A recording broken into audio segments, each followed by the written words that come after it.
In this lecture, we will discuss Mendel's monohybrid cross using a Punnett square method. Before this, we should recall what were results of a Mendel's monohybrid cross. तो हम याद करते हैं क्या result थे monohybrid cross थे.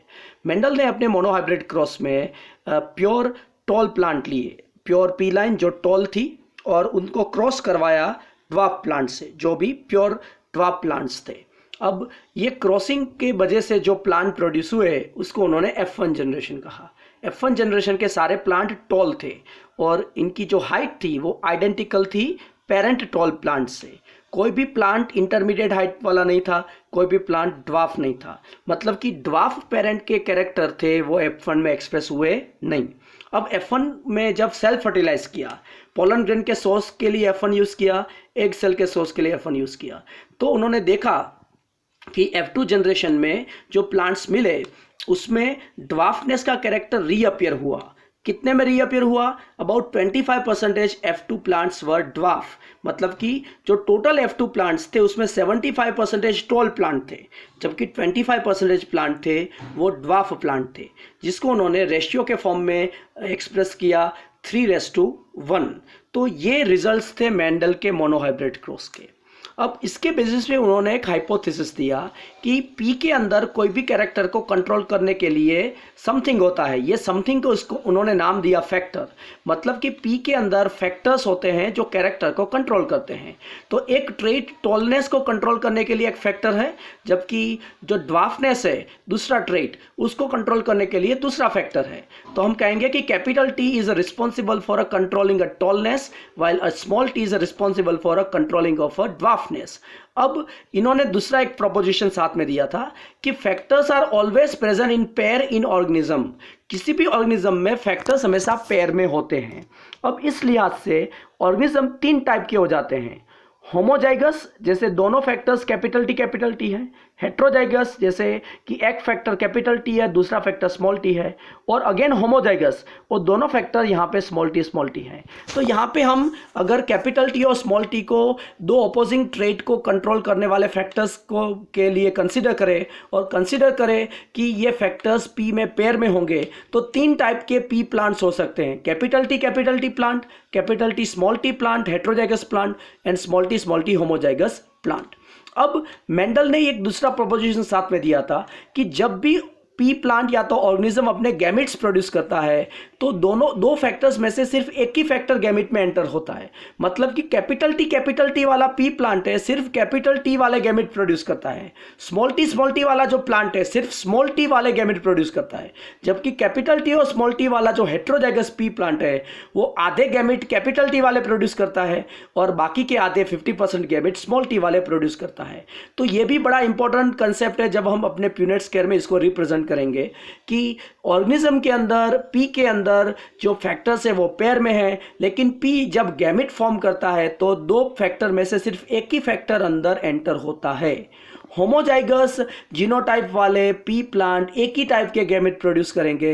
Heterozygous जो P plant है वो दो टाइप के गैमेट प्रोड्यूस करेंगे. 50% में एक फैक्टर होगा, दूसरे 50% गैमेट में दूसरा फैक्टर होगा. चलो, तो ये रिजल्ट्स जिसको हमने रिकॉल किया, और इसको रिकॉल करना बड़ा ज़रूरी होता है जब हम ये प्यूनेट स्क्वायर को देखते हैं. तो पहले समझ लेते हैं कि ये प्यूनेट स्क्वायर किसने प्रपोज किया था. सबसे पहले वो साइंटिस्ट का नाम क्या था. There was a British scientist called Reginald C Punnett. He illustrated this method first time, and this method is basically a graphical representation of genotype of progeny generated during a genetic cross. I repeat, Punnett square method is a graphical representation of genotype of progenies generated during a genetic cross. तो ये एक graphical method है. इसका use करके genetic cross के दौरान जो प्रोजेनिस produce होते हैं उसके सारे पॉसिबल जीनोटाइप को हम एक्सप्रेस कर सकते हैं. In this method gametes of one organism is shown in a upper row while a gamete of another organism is expressed in a left column. I repeat, इस मेथड के अंदर एक square होता है, उसके अपर रो पे एक जो ऑर्गेनिज्म होता है उसके गैमेट के जीनोटाइप को एक्सप्रेस किया जाता है, जबकि ये स्क्वायर के लेफ्ट कॉलम में, ये लेफ्ट कॉलम हो गई, उस पर दूसरे ऑर्गेनिज्म होता है उसके गैमेट के जीनोटाइप को एक्सप्रेस किया जाता है। यहाँ पे देखिए, एक ऑर्गेनिज्म जो हाइब्रिडाइज हो रहा है दूसरे ऑर्गेनिज्म से, एक ऑर्गेनिज्म का खुद का जीनोटाइप है कैपिटल टी और दूसरा ऑर्गेनिज्म है जिसका जीनोटाइप है स्मॉल टी। तो स्मॉल टी वाले पी प्लांट के जो गैमेट हैं उसके जीनोटाइप को अपर रो में बताया गया, ये अपर रो, जबकि जो मेल प्लांट है कैपिटल टी उसके गैमेट को, पोलन ग्रेन को, ये लेफ्ट कॉलम में बताया गया, ये लेफ्ट कॉलम है। अब ये दोनों गैमेट के बीच में, जब दोनों टाइप के गैमेट के बीच में जब फर्टिलाइजेशन होता है तो ये प्रोजेनिस है, दिस फोर आर प्रोजेनी। तो ये प्रोजेनी के जीनोटाइप है, इसको स्क्वायर के अंदर बताया जाता है। तो ये एक मेथड है जिसका यूज करके जो प्रोजेनिस जनरेट होती है जेनेटिक क्रॉस में, उसके जीनोटाइप को हम एक साथ एक ग्राफिकल वे में इल्यूस्ट्रेट या तो रिप्रेजेंट कर सकते हैं। तो मैं रिपीट करूं कि यहाँ पे एक स्क्वायर होता है जिसमें एक ऑर्गेनिज्म के गैमेट को अपर रो, दूसरे ऑर्गेनिज्म के गैमेट को लेफ्ट कॉलम में एक्सप्रेस करके फर्टिलाइजेशन के बाद जो भी प्रोजेनी के जीनोटाइप होते हैं उसको स्क्वायर के अंदर रिप्रेजेंट किया जाता है। It is called a Punnett square. Okay, चलो हम स्टार्ट करते हैं अभी formally monohybrid cross bye Punnett square method. तो हमने पहले भी कहा कि ये जो पेरेंट लाइन थी, पेरेंट्स थे, ये प्योर थे। तो जो टॉल प्लांट था उसका जीनोटाइप का हम कहेंगे कैपिटल टी। जो ड्वार्फ प्लांट था उसका जीनोटाइप कहेंगे स्मॉल टी। कैपिटल टी वाला जो प्लांट था उसके पोलन ग्रेन को यूज़ किया था, इसलिए इसको हम मेल प्लांट कहेंगे। और जो स्मॉल टी वाला प्लांट था उसके एग को यूज़ किया था, इसके इसको हम फीमेल प्लांट कहेंगे।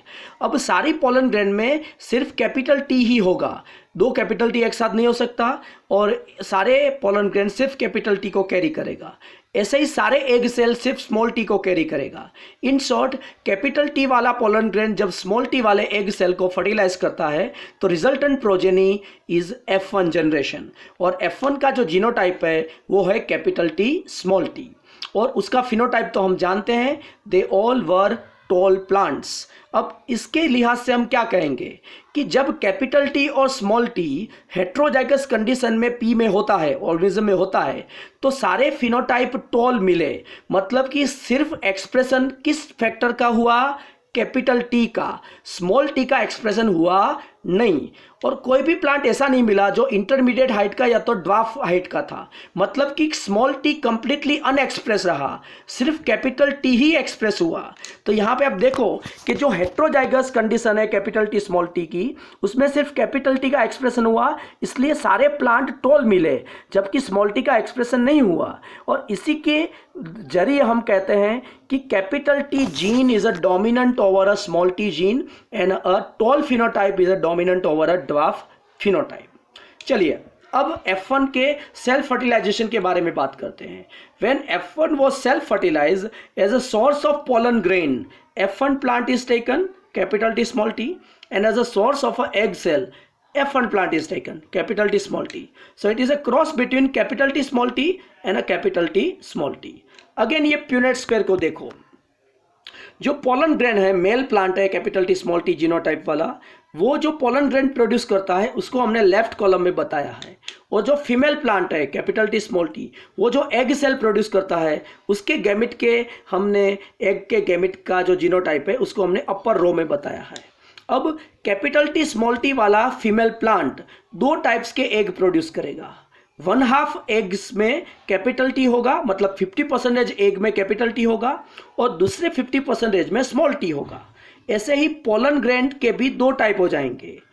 50% pollen grain would carry capital T, while 50% pollen grain would carry small T. तो कहूँगा 1/2 पोलन ग्रेन्स में कैपिटल टी होगा और 1/2 एग सेल में, 1/2 पोलन ग्रेन में स्मॉल टी होगा।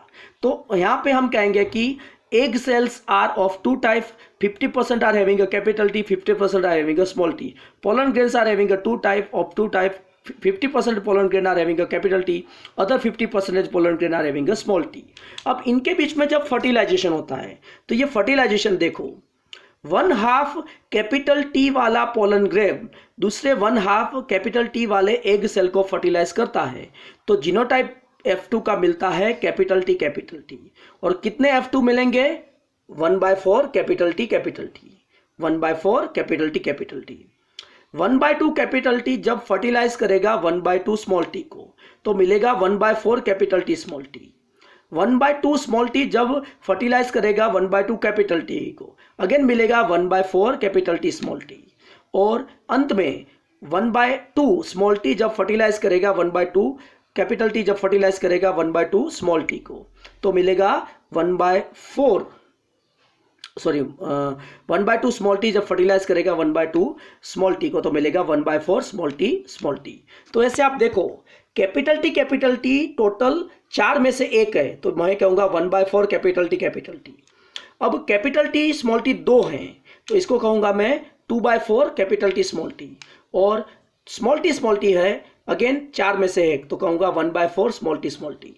तो genotype of F2 generation is 1/4 capital T 1/2 capital T small T and 1/4 small T. अब इनका फिनोटाइप देखो, all F2 plants are having 2 types of phenotype, मतलब कि F2 प्लांट्स जो है उसमें फिनोटाइप कैसा है। 3/4 F2 plants are tall, capital T tall है, capital T small T tall है, capital T small T tall है। तो 3/4 F2 plants are tall, 75% F2 plants are tall, जबकि 1/4 F2 plants are dwarf, 1/4 small T.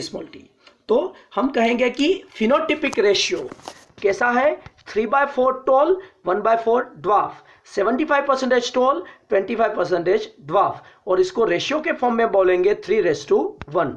तो Mendel के monohybrid F2 ratio में phenotypic ratio आता है 3:1, 3 dominant to 1 recessive, 3 tall to 1 dwarf. अब genotypic ratio के बारे में बात करते हैं।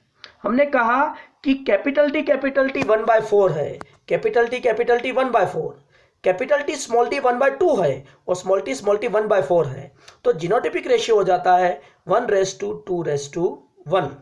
तो ये आपको बराबर से याद रखना है कि when heterozygous plants were cross in monohybrid cross, जो जीनोटाइपिक रेशियो आता है वो होता है 1:2:1 और फिनोटाइपिक रेशियो हमेशा आएगा 3:1।